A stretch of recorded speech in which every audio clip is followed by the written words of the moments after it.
Hi, this is Kendall Boyson, professional life and recovery coach, and you're listening to Encouragementology, the practice of instilling hope.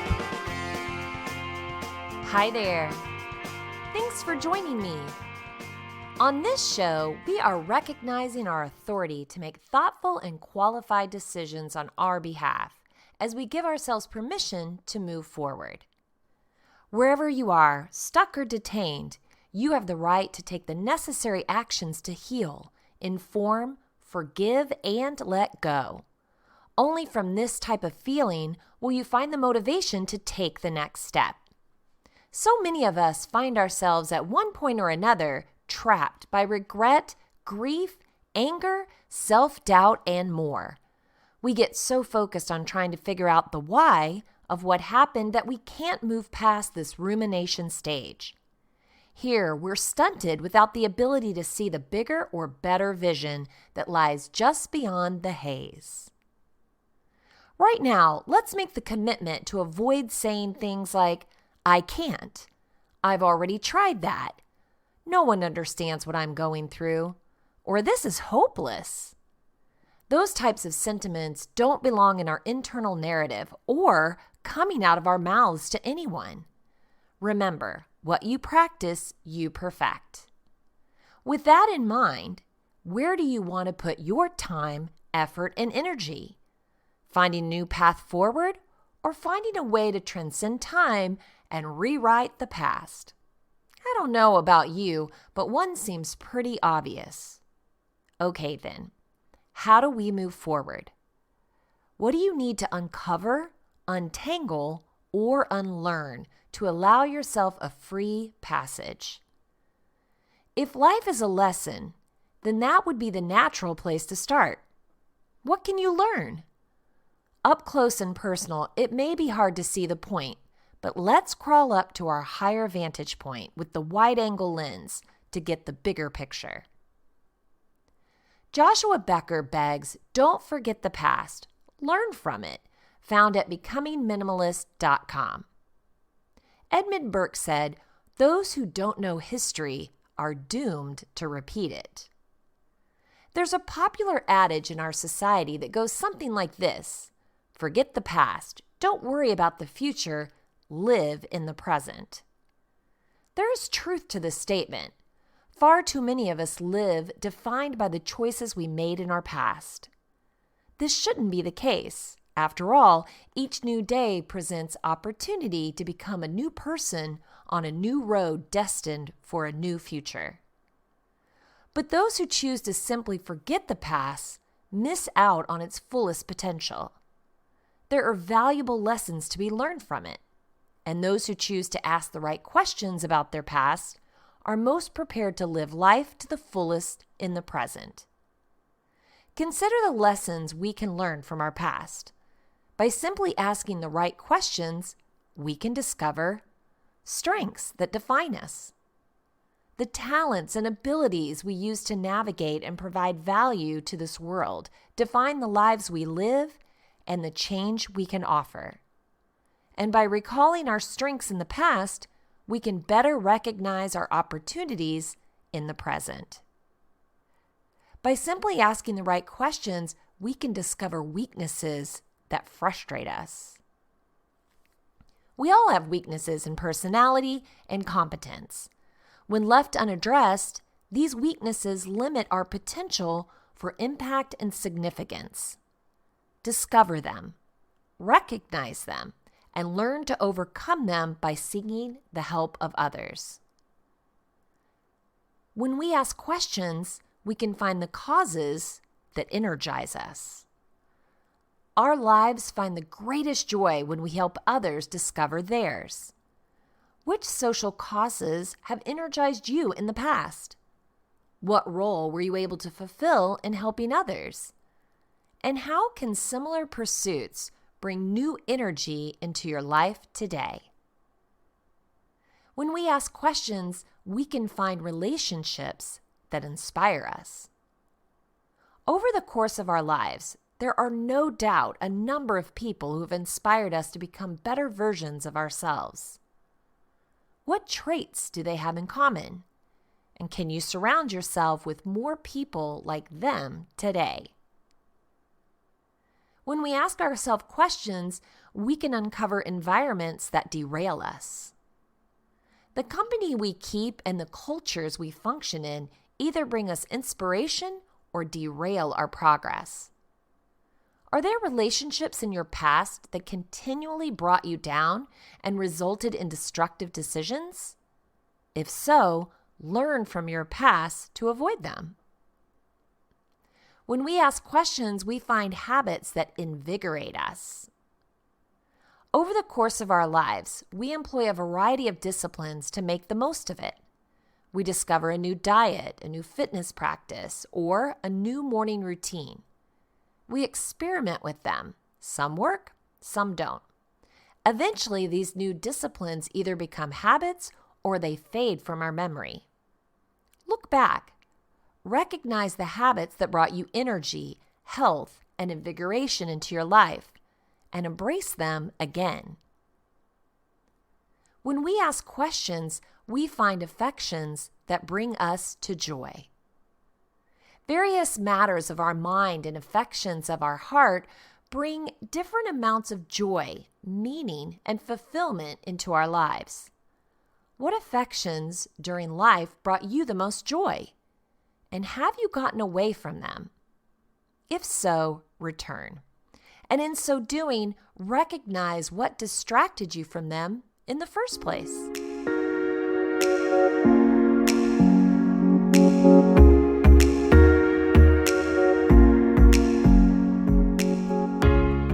When you ask questions, you find pursuits that distract us.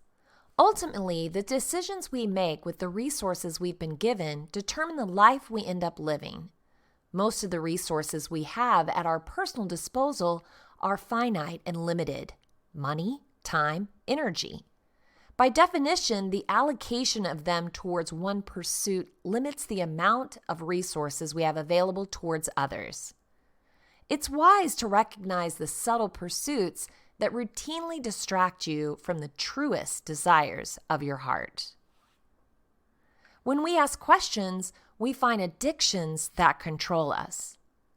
We are a people that too often give control to our most precious asset to another.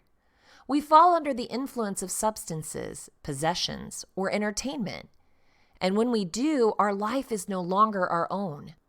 Identify the reoccurring controlling substances or addictions in your life and humbly seek the help needed to remove their influence over you. When we ask questions, we find temptations that trip us up.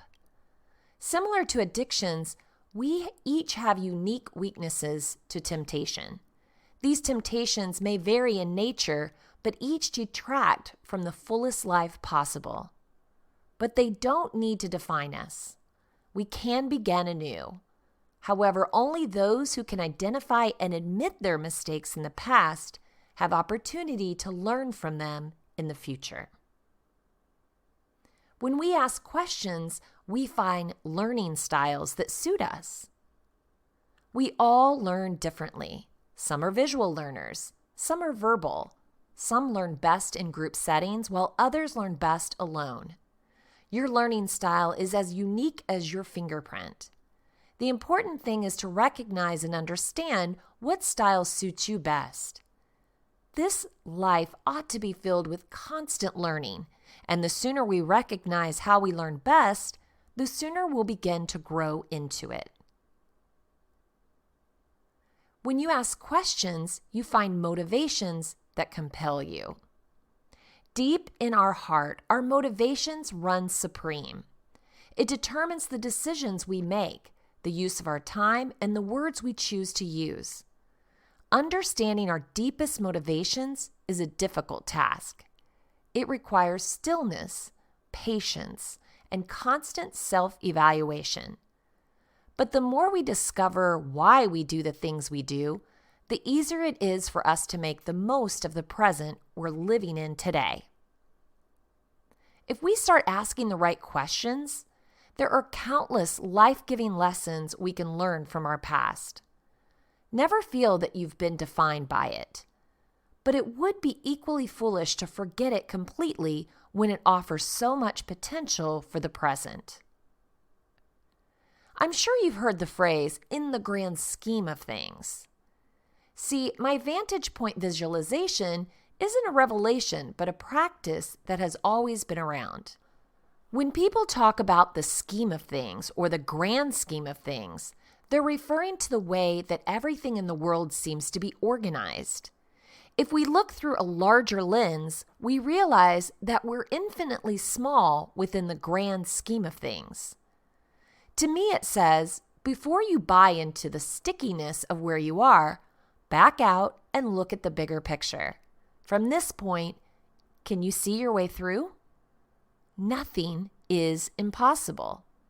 It's true, things might not work out as you've planned or meet your expectations, but all is not lost. You may have to rethink what success looks like or take a different route. You may have to admit you don't have it all figured out and ask for help. You might have to grant yourself permission. Aisha Bowe shares a beginner's guide to giving yourself permission found on theshineapp.com. When giving advice to friends, it's so easy to say things like, "You got this, just go for it, you deserve better," and so forth. Yet, have you ever noticed that when it's time to give ourselves the same energy, we become less inclined? You're not alone. For a lot of us, it's difficult to give ourselves permission to go for what we want and know we deserve. This hesitance to give ourselves permission is often deeply rooted in self-belief and can be swayed by our internal self-doubt.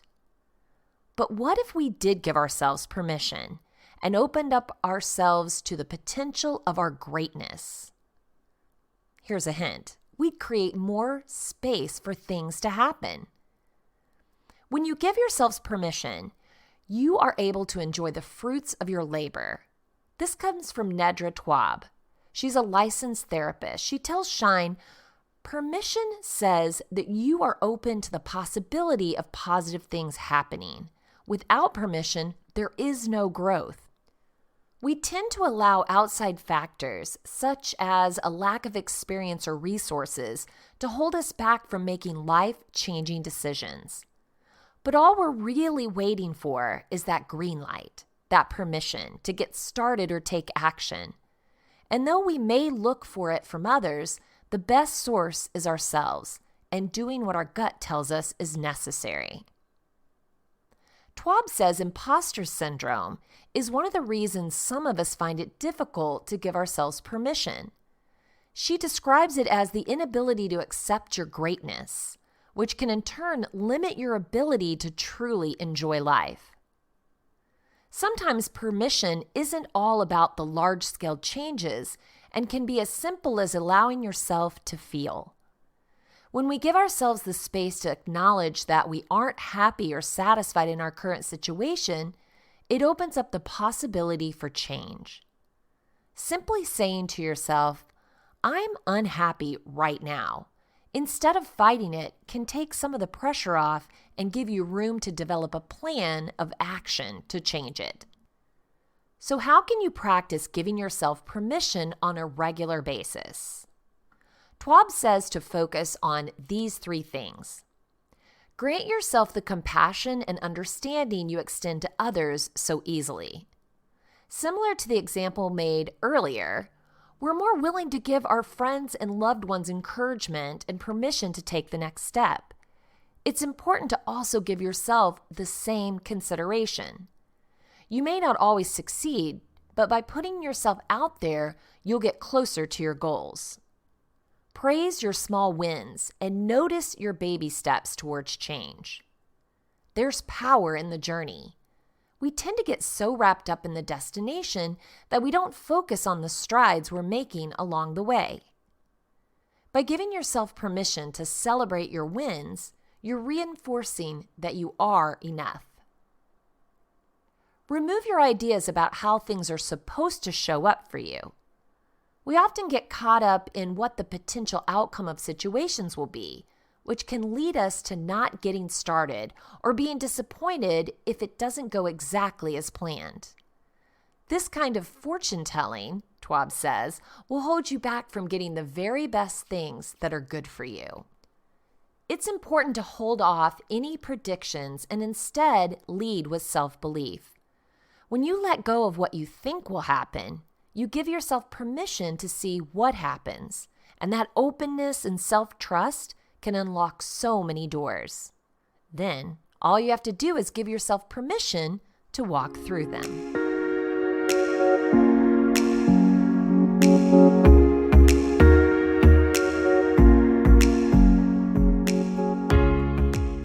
Invite in someone else's opinion. When you keep your problem solving to just internal conversations with you and your brain, you tend to go round and round, adding assumptions and forcing conclusions. When you finally lay it out for someone else, it sounds like a jumbled mess, like repeating some torrid soap opera drama that you're embarrassed you even know about. Before you reach an internal conclusion, talk with a trusted friend and brainstorm some alternatives. Your past regrets can become as comfortable as that Snuggie you got for Christmas, and without confronting them, you could be searching for the hat and gloves to match. Mara Lisa inspires us with 50 things to give yourself permission for, found at daringtolivefully.com. The only person you need permission from is you. When we're kids, we have to ask permission for everything. We have to ask our parents for permission to ride our bikes outside, to watch TV, to have a snack. We have to raise our hands in class and ask for permission to speak. We even have to ask the teacher for permission to go to the bathroom. Then we grow up, but we continue to think that we have to ask others for permission. Well, guess what? You're an adult now. You no longer need anyone else's permission. The only person you need permission from is yourself. So here are 50 things you might want to give yourself permission for. I give myself permission to take breaks, to be lazy on Sundays, to sleep in and wear pajamas all day. I give myself permission to take good care of myself, to laugh, to play, to make mistakes. I give my permission to say no to demands on my time that are simply draining. I give myself permission to remove toxic people from my life, to say yes to what I want, to go on adventures, to step outside of my comfort zone, to fulfill my lifelong dreams. I give myself permission to ask for what I want, to be who I am, to try again, to have fun. I give myself permission to give myself what I need, to design my own life, to ignore naysayers. I give myself permission to listen to my gut when it tries to tell me that something isn't right. I give myself permission to stay focused on what's important to me, to let go of the expectations of others, to have my own agenda, to be whatever body type I like. I give myself permission to be imperfect, to ask for help, to stop caring what others think of me, to write a lousy first draft. I give myself permission to move on, to pivot. If I don't like the direction I'm moving in, I can shift direction. I give myself permission to start over. I give myself permission to create, paint, play an instrument, compose songs, knit, and so on. I give myself permission to start a business, to make more money, to validate myself. I give myself permission to be a beginner and be comfortable with not knowing when I'm learning something new. I give myself permission to grow, to be happy, to smile a lot, to succeed. I give myself permission to eat anything I want in moderation.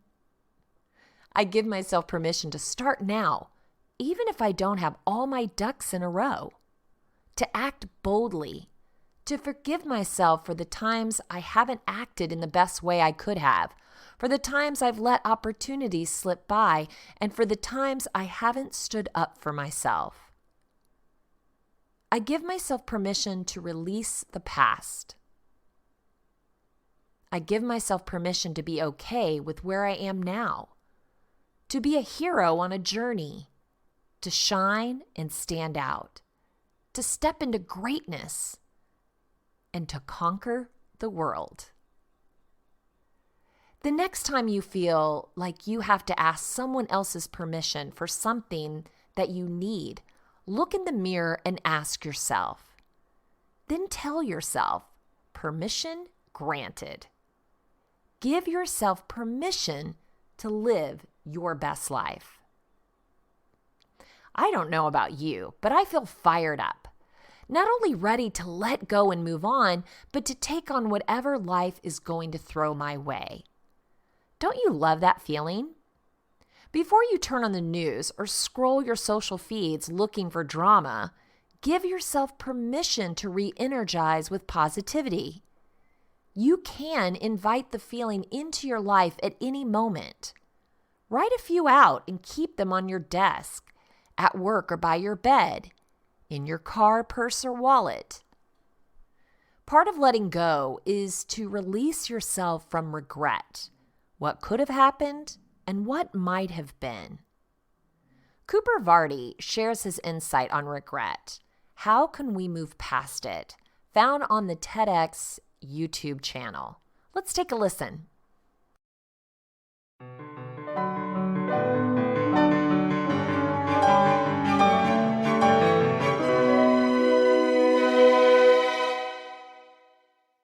All right, so I was told never to begin a speech with an anecdote. Let's do just that. Recently, I was faced with a dilemma. And people faced with dilemmas usually opt for the easy, the comfortable way out. They don't like to take the path that forces them out of their environment into a hostile situation. And so it was I found myself contemplating on an answer to my own dilemma, out a bus window, of course, as people do, on whether or not to enter a traditional Japanese hot spring, or onsen. Now, I don't like heat, I don't like male nudity, and I'm not a big fan of spiritual cleanses, so while this all sounds very minor, it's a big step. Knowing that, of course, I could have wasted away in the hotel room that night, waiting for dawn to come, but where's the fun in that? Where's the adventure? That adventure, of course, was boiling in water to the point where it's difficult to breathe, atop a snow-buffeted mountain in the middle of February, surrounded by very loud, very elderly, and very naked Japanese men, utterly bewildered at the encroachment of this foreigner to their sanctuary. So do I have an answer to the question, what was the absolute most awkward moment in your life? Without a doubt. But would I trade it for anything? And the answer to that is absolutely not. Because never again in my life will an opportunity like that present itself. And what does any of this have to do with tonight? Why am I victimizing all of you with my dull dronings? Well, I want to talk about regret. It's a very natural human instinct, and according to a study done by Harvard Business Review, where 90% of people will tell you they have a major regret in their life, even recent. Belongs to several categories. They can be family-related. I never quite got enough time with my kids, or leisure, I never quite made it to Greece. But we've all got them. So what's yours? What is your biggest regret? You don't have to answer. You don't have to say it out loud. Feel free to. But just hold on to it for a moment. Keep it in the back of your head. And ask yourself, why do you regret your choice? Why do you lament the way you selected? Well, there's 3 key ingredients to regret. First of which is agency. You had the ability to decide what you did. If you walked out that door a few minutes earlier, you could have seen your father on his deathbed. Second, we have the imagination to think of what could have been. If I had just paid the extra $20 for a cab, I could have said goodbye. And finally, we have the pessimism to imagine we'd be in a better place. I wouldn't be oh so hollow if I had. Regrets, they're quantifiable. They fall into categories, and that makes it even easier to dissect them. You've got 32% of people claiming that their biggest regret has to do with their education. If only I'd finished high school or went to college. You've got another sizable 22% claiming that their career choices are their source of grief, while another sizable 15 will claim their romantic escapades.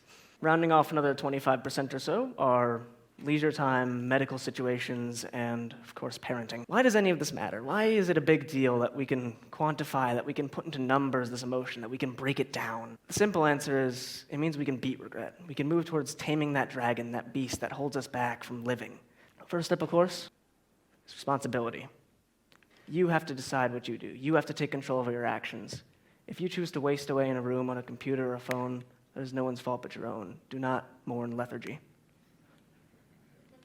The second step is stepping out of your comfort zone. If even just hearing about graduating college, getting a job, climbing up the corporate ladder for 40 years with clenched teeth, watching the kids move out, moving to Florida, and dying just sounds awful, why would you plan for it? Studies have shown that you will almost always regret inaction rather than doing stuff, so get out there and don't play safe. Ironically, it's too dangerous. Bonnie Ware, in her book, Regrets of the Dying, stated that every interviewee she spoke to, every single person on their deathbed said, "I wish I'd had the courage to live a life true to myself." So if someone comes up to you and they say, "Hey, you want to go sleep in the Sahara for a few nights? Some cave diving?" You're going to say no, because it's a bit uncomfortable, a bit sandy for a few hours. It sounds ridiculous to put it like that, doesn't it? So why say no? Why not? Use the deathbed test. If you were told that today, this very second, was your last on earth, would you be satisfied? If not, it's your job to fix that. Third, commitment and opportunity. To quote Thomas Edison, most people pass up opportunity because it dresses in overalls and looks like hard work. People seem to forget that a novel is written in single words, that a skyscraper is laying brick by brick, and that Rome wasn't built in a day. When you are looking down at that project that you've been working on for months, for years, for decades, the sweat, blood, and tears you poured into it, commitment to that project will make the outcome just that much more worth it. Fourth, you have to stop sawing the sawdust. The past is the past. If it's in shambles, it's in shambles, but that doesn't mean you have to blame yourself. You can forgive your actions. Do I regret flying 10,000 kilometers around the world, spending thousands of dollars to see someone that didn't love me anymore? Absolutely. But I can move beyond that. I can't let that hold me. You can't let that hold you back from living. Fifth and finally, self-absolution. The past is the past. Just again, you have to forgive yourself for any mistakes that you've made. If any regret has been from your own agency, has stemmed from your own decisions, there is nothing to stop you from amending it. Call up that friend you've been thinking of lately. Haven't spoken to them in decades. If you didn't get enough time with your kids growing up, what's stopping you now? So where does that leave us? The road in front of you, no matter who you are, where you come from, or where you are now, is a blank canvas. And I grew up with my very, very artsy mother always telling me to fight the white. Paint that canvas with the colors that you want. The strokes make the portraiture that you desire. We don't go to an art museum to see blank canvases, and we don't remember the people who didn't live interesting lives. To quote Ted Hughes, the British poet laureate, the only thing people regret is that they didn't live boldly enough, didn't invest enough heart, didn't love enough. Nothing else really matters at all. So yeah, regret. It's inescapable, but that's human, and having regrets points to the fact that you're less likely to become a serial killer. Last year, Mr. Cuccinello came up and gave a talk and told the audience that death is the price of admission to life. What are you going to do to make it worth it? If that's the case, and I believe it is, then it is your job to make choices that you won't regret, to take action. Don't waste the gambles, because they're never going to come again. And if you do make a bad call, because everyone does, don't let it bog you down. Pick yourself up, dust yourself off, and keep on going. Because there's no regret in living a justifying life. Thank you. One of the hardest things about moving on is coming to a place of acceptance.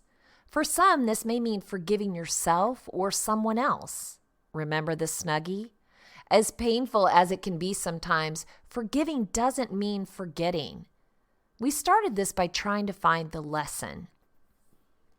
If you accept that you only knew what you knew then, that you can't get time back, and by trying, you're robbing yourself the time that you have now, then you have no other choice but to move on.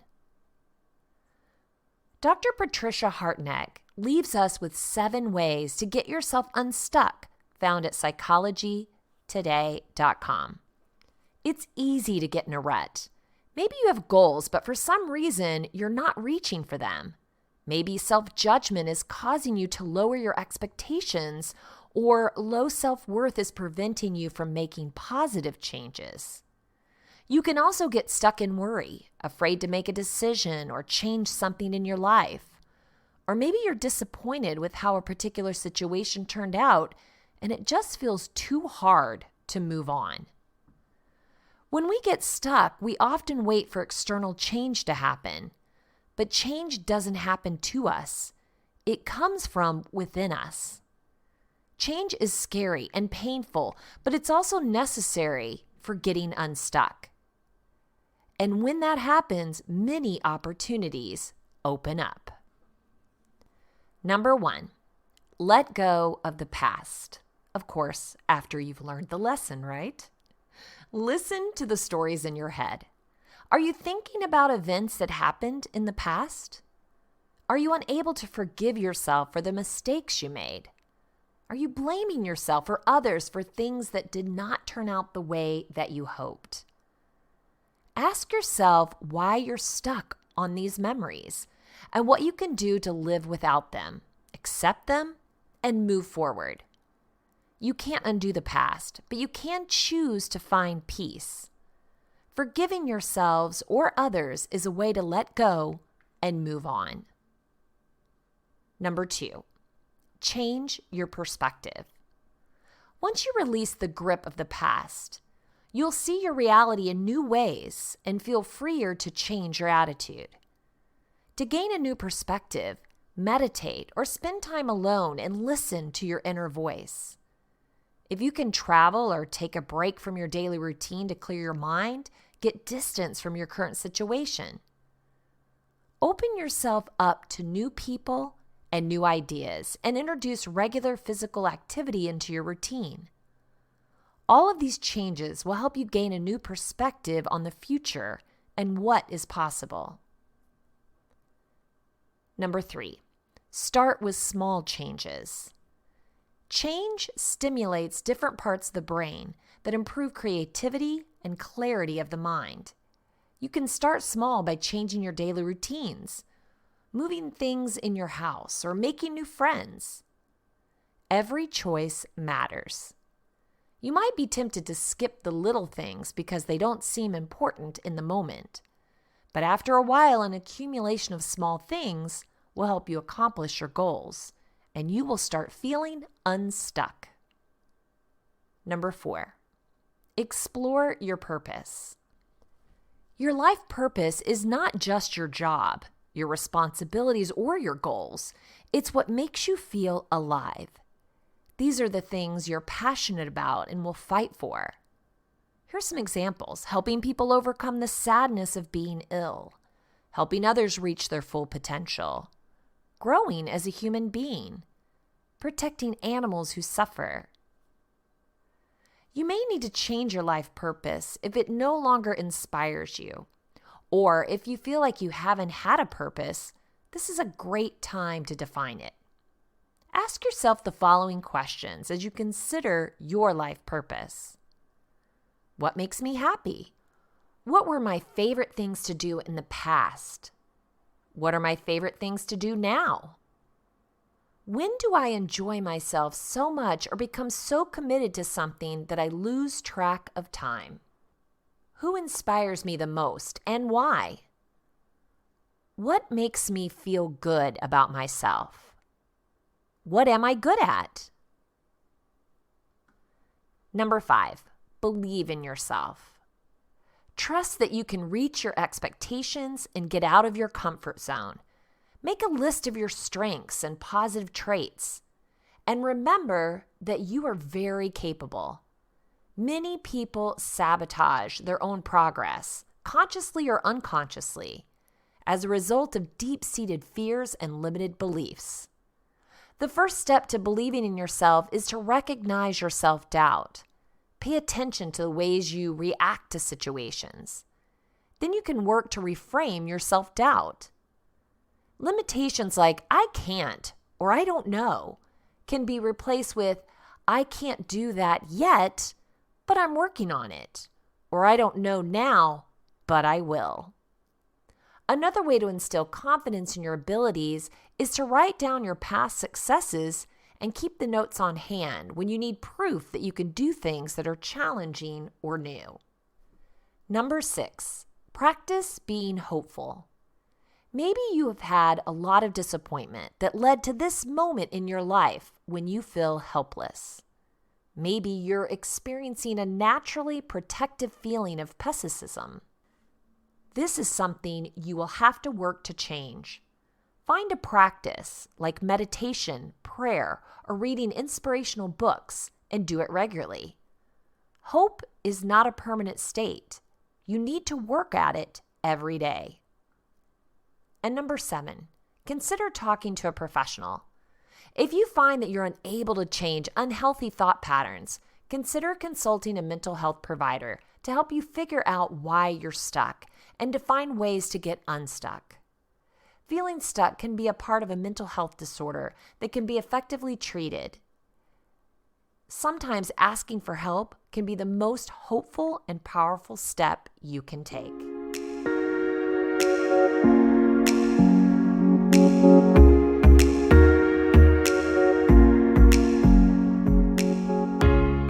If you want to share encouragementology with a friend who needs to know they're not alone in this journey of self-discovery, you can visit encouragementology.com or anywhere you stream your content to receive this episode and all others. Follow us on Facebook and Instagram for additional encouragement throughout the week. So I challenge you, don't live with past regrets. Look for the lesson, forgive, and give yourself permission to move forward. The best is yet to come. I know you can do it. Thank you for listening to Encouragementology with Kendall Boyson, where we find positive ways to handle some of life's challenges. I stumbled through until the path was clear. That's when I found you and how I